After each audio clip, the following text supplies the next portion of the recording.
So Amazon has updated their content policy about keyword stuffing and people are freaking out. Let's talk about it.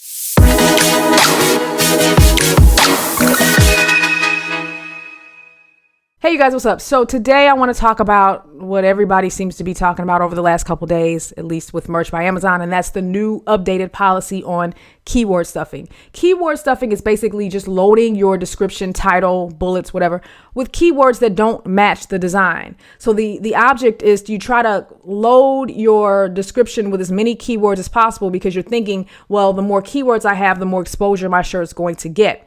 And that actually might be true, but here's the problem, and this is what a lot of people who don't understand SEO, search engine optimization, don't realize.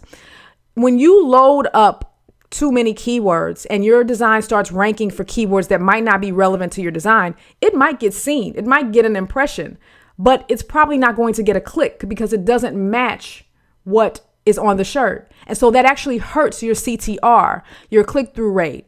And a lot of these search engines, not just Amazon, but a lot of the different PODs, they operate by CTR. So if your design gets a good click-through rate, it's going to rank higher, right? If it gets a sale, then it's going to rank even higher and even more consistently. But the problem is you have people that have been very successful doing this and they credit the stuffing to their success, when in reality, a lot of times it was just a great design with a great title keyword, or they targeted a keyword in their title that just wasn't as saturated and they had a great design. And so everybody else comes along and they see, oh, this shirt is selling really well. And look what they did in their description. So I'm going to do the same thing. So suddenly you have a bunch of people copying this very, very bad strategy. And now you got to clean it up. And so that's what we're dealing with now. So what I'm going to do in this video is first, I'm going to show you guys an example of an obvious violation of the content policy. But just let me read this really quickly. This is in your merch account. So I would definitely start by reading this because these are all my opinions that you're going to hear in this video. And you're going to get tired of me saying that, but I have to. This is equivalent to people who do gossip videos. This is my allegedly, because a lot of people trust me and I appreciate that. But you can trust me all you want. These are still my opinions. I don't work for Amazon. And I guarantee, even though I got a chance to meet them and was invited to dinner last year, I guarantee if I violate enough policies or have enough listings that are trouble, my account's going to be gone just like anyone else's. So these are my opinions. You have to make the decision for your own designs at the end of the day. But in case you haven't read the policy, let's check it out. Product description should match the product design and content. For example, if your design displays a cat with lasers, but the description describes the product as a dog playing poker, are people really doing this? Yes, of course they're doing this. The description is inaccurate. Other examples include using keywords and descriptions that do not relate to the design or are used to manipulate the search results. For instance, inaccurately describing your product as maternity wear or using repetitive. This is what people do. To me, this is probably going to be the biggest one. Using repetitive, unnatural phrases that do not improve a product's description quality, aka keyword stuffing. To avoid customer confusion, do not add artwork or content that requires special printing effects, including neon, metallic, foil, rose gold, gold, glitter, glow effect, glows in black light, glow in the dark, sparkling, sequin, metal, wood, diamond, and gem designs. Whew. Let me tell you guys about the glitter.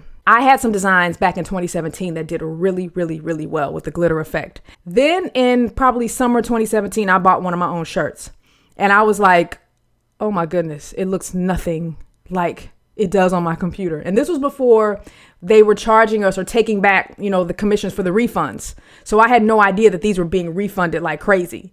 And so when they started charging us for the refunds, then I was like, wow, look at all these that are coming back. So it's kind of misleading. Even though you will probably get away with doing these designs as long as you don't use the word glitter, it's still misleading because the majority of the customers think that it's glitter and it prints a lot brighter than it actually does.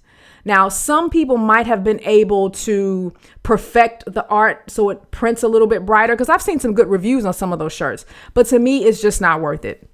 My opinion. Get used to hearing that. Okay, let's talk about an obvious, in my opinion, violation. And it's this beer, bacon, guns, and freedom t-shirt. Now, title. Nothing wrong with the title. Describes exactly what's on the shirt. It's got a lot of good keywords: beer, bacon, guns, and 4th of July. So that's a great strategy for merch. Combine the keywords for a holiday. Great strategy. But let's look at the description. Violation, I would bet. Gift idea for men/women, beer, bacon, guns, and freedom shirt. Not too bad there. Awesome gift for your mom, dad, brother, sister, grandpa, husband, wife, seriously, boyfriend, uncle, son, papa, aunt, nephew, girlfriend, mother, friend. Really? No, I don't. Now see, now, do I put some people in there, men, women? Yes. But I think when you just start listing the family tree, to me, that's keyword stuffing. Now, this is where it gets really bad.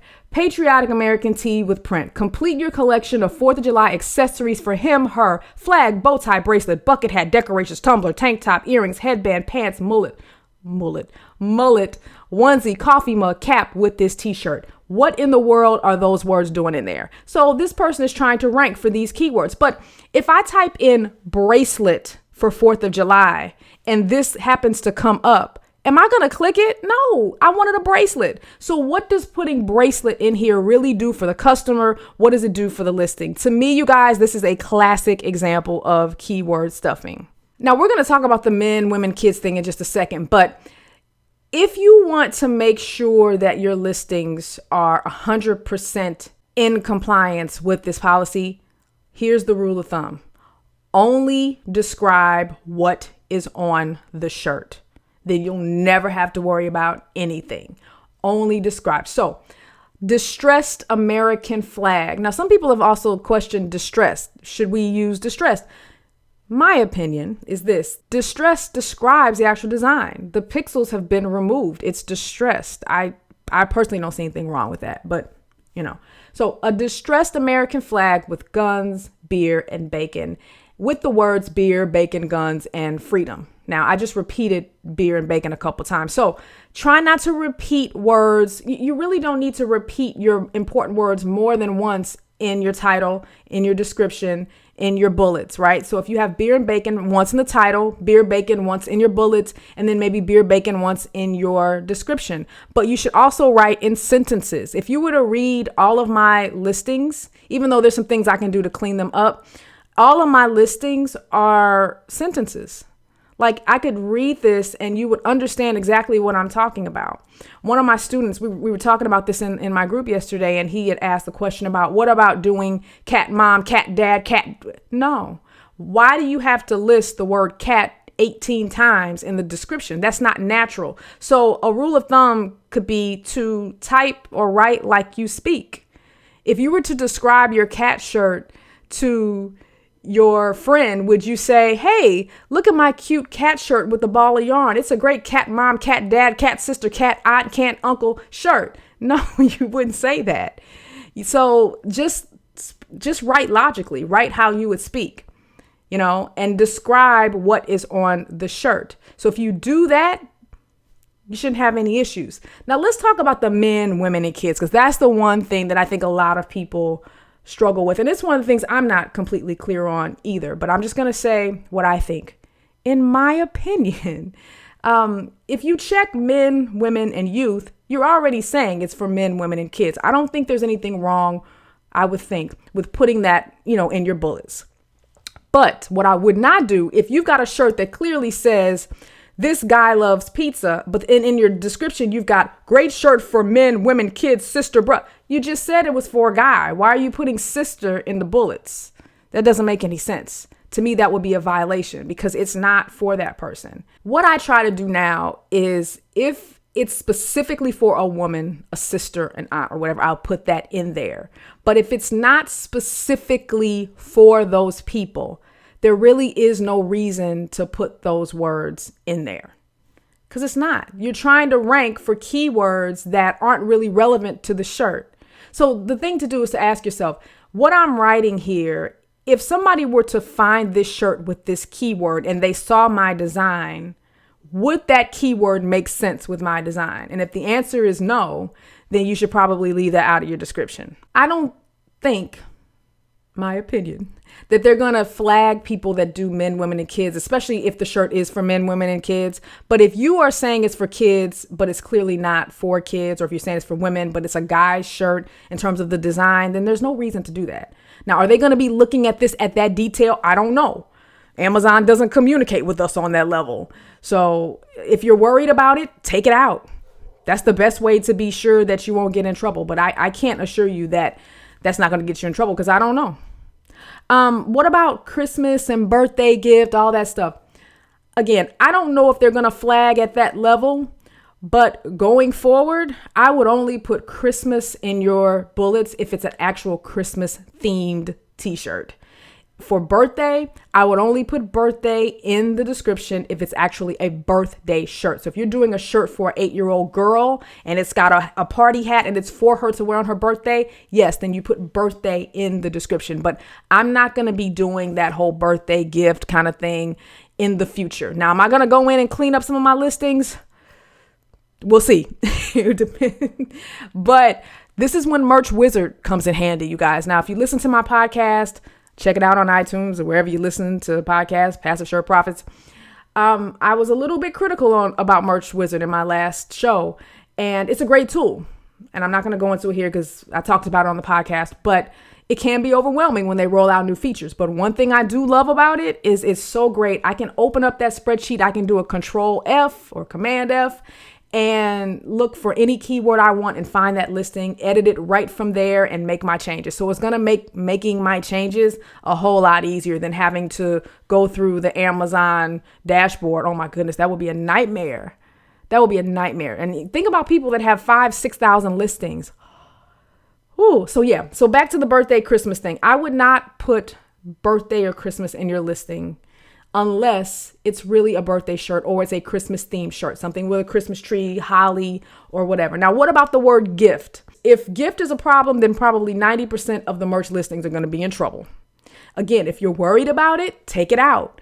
But if gift is a problem, they're going to have to address this, not just with Merch by Amazon, across all their platforms, because FBA sellers do it and it's just what people do, a great gift idea. But if you're worried, because again, I do not work for Amazon. If you're worried about it, take it out. That's the best way to deal with it. And I know you guys probably want me to give you a definitive answer, but I can't because I don't know. These are only my interpretations. My hope, though, is that if men, women, and kids, and saying that specifically in your description, especially if it's relevant, if that were a problem, if adding gift were a problem, I would hope that they would specifically say that in the terms.